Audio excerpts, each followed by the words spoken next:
Um chamado de Brasília, a informação do repórter Levi Guimarães. O presidente Jair Bolsonaro lamentou o fato de não existir prisão perpétua no Brasil. Ele citou o caso do menino Juan Maicon, de 9 anos, no Distrito Federal.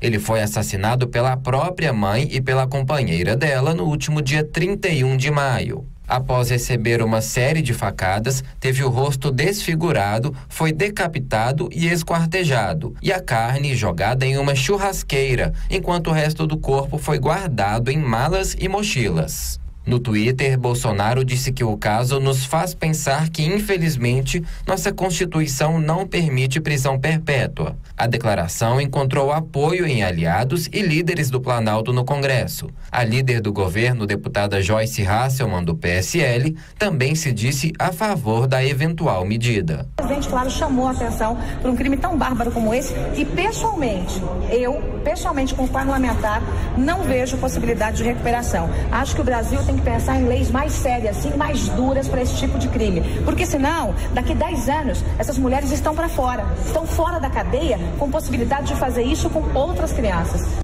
O casal que matou Juan Maicon está preso e vai responder por homicídio qualificado, tortura, ocultação de cadáver, lesão corporal gravíssima e fraude processual. As penas podem chegar a 57 anos de prisão para cada uma. De Brasília, Levi Guimarães.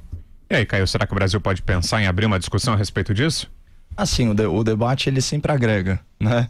Aqui tem dois caminhos para a gente seguir. Primeiro, na criminologia, de fato, há uma série de estudos comprovando que a periculosidade do agente criminoso, ela diminui conforme a sua idade avança. Então, se você pensar em termos de custo para a sociedade, de manter esse criminoso no cárcere, isso não necessariamente é o melhor. Acontece que, como foi muito bem ressaltado aí pelos entrevistados na matéria, você vai ter, em relação à pena, 4 funções essenciais. Você tem a prevenção, portanto, afastar o agente criminoso do convívio social para evitar novos crimes, já que comportamento pretérito é uma excelente referência para comportamento futuro. Primeira coisa, a punição em si, né, pelo ilícito que ele cometeu, a retribuição social. Então vamos lembrar que o Estado tem um monopólio da força, então as pessoas abrem mão do seu direito à autotutela, de fazer justiça com as próprias mãos, e passam essa prerrogativa para o Estado, que tem essa obrigação aí, vamos dizer, institucional, de pacificar a sociedade. E finalmente, lá no último degrau, a ressocialização, que nem sempre é possível, e os índices aí de reiteração criminosa e reincidência estão para comprovar que caráter é uma coisa difícil de ser reformada. Então, nesse sentido, a discussão é válida, sim, né? Afinal de contas, há crimes tão bárbaros, mas tão bárbaros, que uma pena menor, principalmente com todos os mecanismos de progressão de regime, de saídas temporárias, saidões, saidinhas e por aí vai, gera essa sensação de impunidade na sociedade, que se sente aí de mãos atadas e refém do crime. Fala, Josias.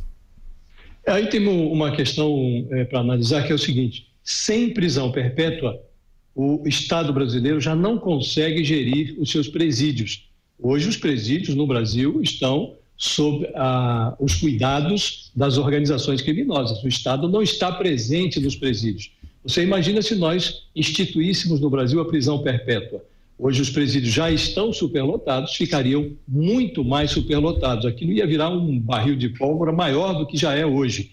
Então, é preciso raciocinar da seguinte maneira: não há prisão perpétua. Uma hora, esses bandidos vão sair da cadeia.